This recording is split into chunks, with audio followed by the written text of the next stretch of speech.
Ajoyib xurmo. Jannat mevasi.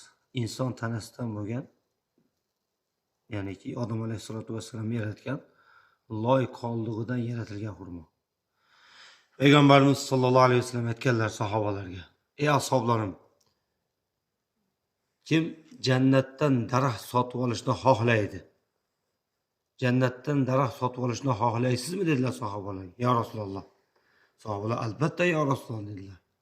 Rasululloh aytdilarki, jannatdan daraxt sotib olishni xohlagan banda subhanallohi va bihamdihi yoki yana bir hadisda subhanallohi valhamdulillahi va la ilaha illalloh vallohu akbar desa, jannatdan uning uchun bir daraxt ekiladi dedilar.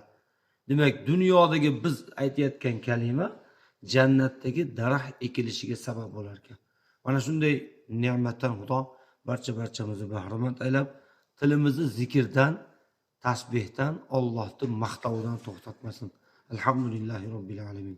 Xudo xolasa azizlarim, jamoat, qadrlilar, 3-sentyabrga reyslarimiz bor. Boraman deganlar bemalol murojaat qilinglar. 3-sentyabr biz bilan umra safariga, o'zim birga Namangan Madina reysi bilan 2-kuni inshaalloh chiqib ketib qolamiz, 3-kuni Madinada bo'lamiz inshaalloh. Namangan Madina reysi bilan safarga chiqyapmiz. Boraman deganlar bemalol murojaat qilinglar.